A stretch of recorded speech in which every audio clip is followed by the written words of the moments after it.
នៅក្នុងពិភពលោកដែលសម្បូរទៅដោយពាក្យសម្ដីយើងជួនកាលភ្លេចសង្កេតមើលនៅភាសាមួយដែលស្ងប់ស្ងាត់បំផុតប៉ុន្តែមានអត្ថន័យជ្រាលជ្រៅបំផុតនោះគឺក្តីស្រឡាញ់ដែលមិននិយាយសម្រាប់មនុស្សជាច្រើនក្តីស្រឡាញ់មិនមែនជាការសន្យាដ៏ផ្អែមល្ហែមឬក៏ពាក្យពេចន៍ដែលរៀបរាប់យ៉ាងវែងឆ្ងាយនោះទេផ្ទុយទៅវិញវាបង្កប់នៅក្នុងសកម្មភាពតូចតាចដែលយើងតែងតែមើលរំលងវាស្ថិតនៅក្នុងបាយមួយចានដែលម្ដាយរៀបចំឲ្យកូនវាស្ថិតនៅក្នុងញើសដែលឪពុកហូរដើម្បីគ្រួសារនិងស្ថិតនៅក្នុងការបារម្ភដែលបង្ហាញតាមរយៈកែវភ្នែកតើអ្នកធ្លាប់ចាប់អារម្មណ៍ទេមនុស្សដែលស្រឡាញ់អ្នកបំផុតជួនកាលគឺជាមនុស្សដែលនិយាយពាក្យស្រឡាញ់តិចបំផុតពួកគេបង្ហាញវាដោយការនៅក្បែរអ្នកក្នុងថ្ងៃដែលអ្នកឈឺពួកគេបង្ហាញវា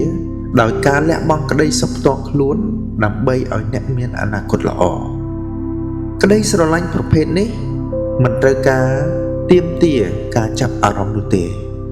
តែវាជាការផ្ដល់ដោយមិនរំពឹងផលតបស្នងវាគឺជាកម្លាំងរុញច្រានដែលធ្វើឲ្យយើងមានអារម្មណ៍ថាកក់ក្ដៅ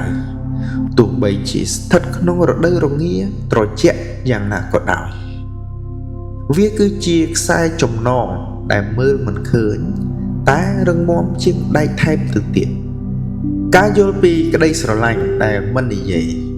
គឺជាការចម្រើនវ័យនៃដួងចិត្តកាលយើងនៅក្មេងយើងប្រហែលជាចង់ឮតែពាក្យសម្ដីផ្អែមល្ហែមប៉ុន្តែនៅពេលដែលយើងធំឡើងយើងចាប់ផ្ដើមយល់ថាភាពស្ងៀមស្ងាត់ដែលពោរពេញទៅដោយការទទួលខុសត្រូវគឺជាទម្រង់នៃក្តីស្រឡាញ់ដ៏ខ្ពង់ខ្ពស់បំផុតគម្រោងចាំទាល់តែឮពាក្យស្រឡាញ់ទើបអ្នកមានអារម្មណ៍ថាខ្លួនឯងមានតម្លៃចូលរៀនមើលនៅ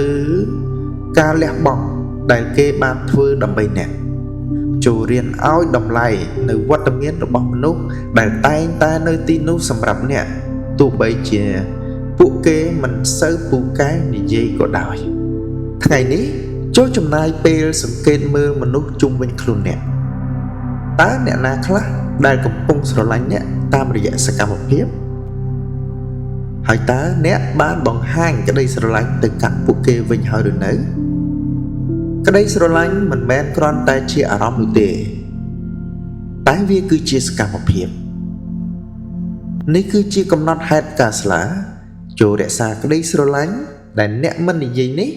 ឲ្យคล้ายជាពន្លឺនៅក្នុងបេះដូងរបស់អ្នក